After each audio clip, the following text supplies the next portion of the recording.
Merci, Monsieur le Président, Messieurs les assesseurs. Monsieur Baldé. Oui, maître. Sur le terrain ce jour-là, vous aviez au total combien d'hommes? Bon, sur la base des effectifs déployés, les 3 escadrons de gendarmerie départementale et les 6 escadrons de gendarmerie mobile, étant donné que les gendarmeries mobiles étaient de 120 et les gendarmes de la départementale étaient de 450, ça doit être dans les environs de 1170 personnes comme ça. 1170 personnes. Hein? 1170 hommes déployés. Oui, si j'ai bonne souvenance, hein, mais c'est de l'arithmétique. Ok, je vais vous poser peut-être une sous-question, c'est à quel moment ces gens sont rentrés? Sont-ils retournés dans leurs unités d'origine ou sont-ils directement rentrés à l'état-major? Parce que vous semblez avoir des informations assez carrées sur le fait qu'ils sont tous rentrés. Ou en tout cas qu'ils ont tous quitté l'esplanade du stade. Non, non, les 1000 et quelques ont été déployés dans les 5 communes, plus le Grand Conakry, à savoir Koya et Dubreka.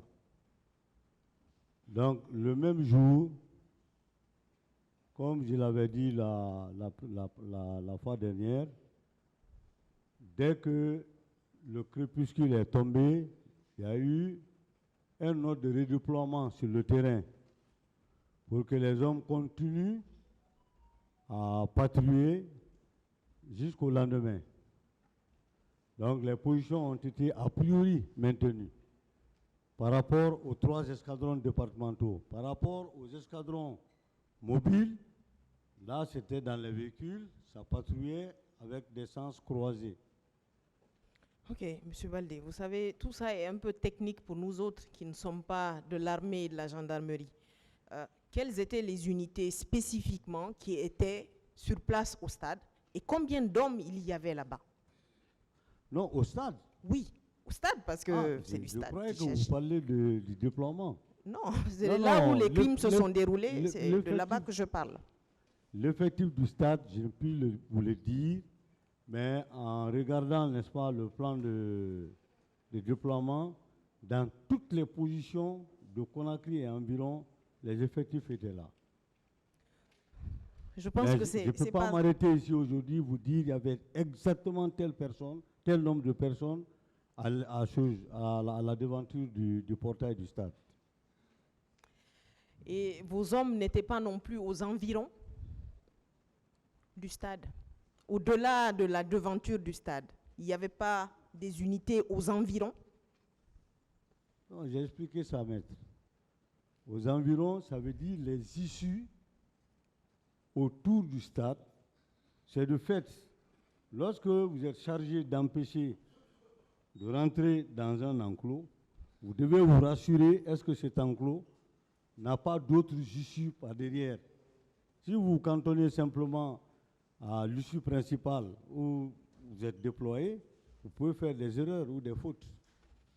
Parce que les gens peuvent ne pas passer par le portail principal, mais aller passer de l'autre côté. Donc c'est de fait.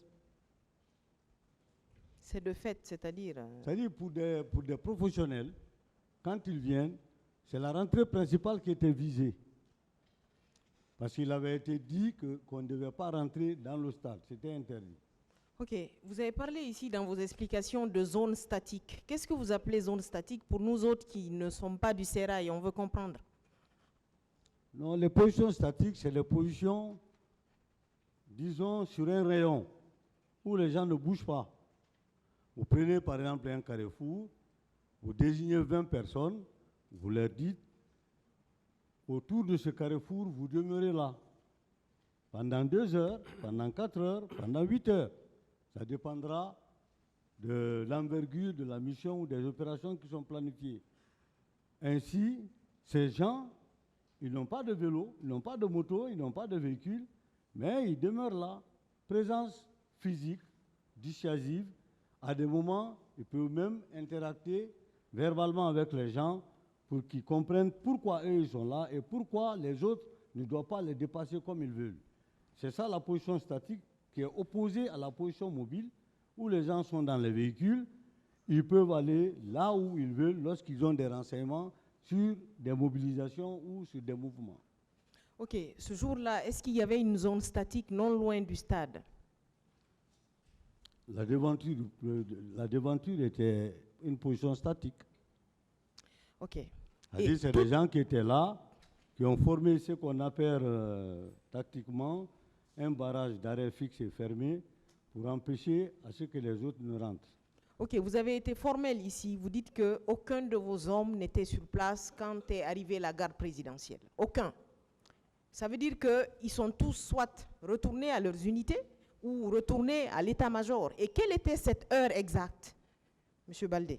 Sincèrement, je ne peux pas vous donner une heure, maître, mais je vous rassure qu'avant que les militaires ne viennent, un ordre en cours d'action avait déjà été donné. C'était l'ordre de repli. Lorsqu'ils ont déclaré que ça n'allait plus, le portail est défoncé, le centre des opérations leur a demandé de replier jusqu'au niveau du carrefour de Donka, ce qui a été fait. Ils ne sont pas rentrés à l'état-major ou dans leurs unités. Ils ont replié juste au niveau du carrefour de Donka. Ok, au niveau du carrefour de Donka. C'est là-bas où moi je les ai trouvés. Ok, au niveau du carrefour de Donka, vos hommes n'ont été témoins même pas de tirs d'armes à feu venant du stade, des intonations d'armes à feu venant du stade. Est-ce que vos hommes vous ont remonté ce type d'informations? Vu que la distance entre Donka et le stade n'est pas une distance que l'on pourrait dire grande. Ce n'était pas à moi qu'ils allaient rendre compte. Celui qui était là-bas a reçu les instructions du centre des opérations. Et s'il devait rendre compte, il devait rendre compte au centre des opérations. Mais vous, sachant qu'il y avait une zone statique à cet endroit-là, vous n'avez pas cherché à avoir des informations compte tenu de votre position à l'époque, M. Baldé? Oui, mais j'avais eu l'information par après. Doublement. Oui, la première information, s'il vous plaît. Excusez-moi. OK. Justement, si vous avez eu l'information, c'est le lieu de le dire au lieu de tourner autour du pot. Excusez-moi, mais c'est le sentiment que j'ai. Si vous aviez l'information, vous nous donnez l'information. C'est aussi simple que ça, je crois. Je me permettrai en ce moment, madame, de me répéter. Oui, allez-y. J'ai déjà dit que pendant que j'étais au centre des opérations, mon officier de garnison est venu me rendre compte qu'il y a des blessés qu'on est venu déposer là.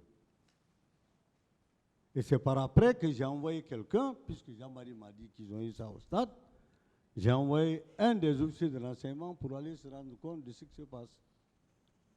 Et quel a été le compte rendu de ça, quel a été ce compte rendu? Parce que voilà, ils sont arrivés au stade, il y a eu des tirs à balles réelles. Quel a été le sentiment de ceux-ci qui étaient gendarmes, qui n'étaient pas loin du stade, qui savent en fait quel peut être le rapport de force dans ce genre de situation? Quelles sont les informations que vous avez eues à ce sujet? Monsieur le Président, j'ai beaucoup répondu à cette question. C'est vrai qu'il a parlé de ça, mais si vous voulez qu'il revienne là-dessus. Oui, voilà. En fait, il parle d'une position qui n'était pas loin du stade. C'est pour cela que j'insiste. Je veux simplement dire autrement. D'accord. Que les hommes qui étaient déjà redéployés en position de repli au niveau du carrefour, même s'ils entendaient des coups de feu, ce que je ne peux pas certifier, leur devoir, c'était d'informer le centre des opérations.